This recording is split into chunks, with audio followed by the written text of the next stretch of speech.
Alright guys, this thing is pretty sweet. I've had a bunch of these in the past. I don't think I've ever seen a factory sealed one. This is the deal to sort your games. So I'm just going to jump into it. My buddy wants this to actually use it, so I don't need to keep the factory seal.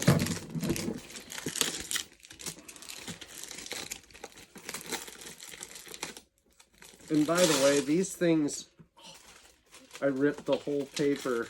Oh my gosh. At least I didn't rip the labels. It was like super stuck to this. It's like one with the plastic, guys.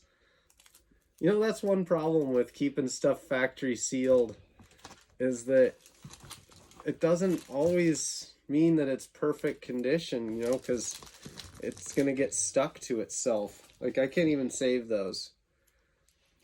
Like, I don't know. I can try, but they're like all wrapped up. Okay, let's see if I can see. It's all stuck to it. Okay.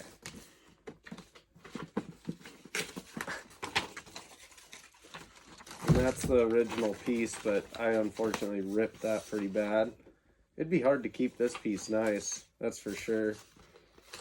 Just opening it, it ripped. Alright. That brand new feel. Like, these things get so wore out, they just end up breaking apart. But I got a brand new game to put in it, so.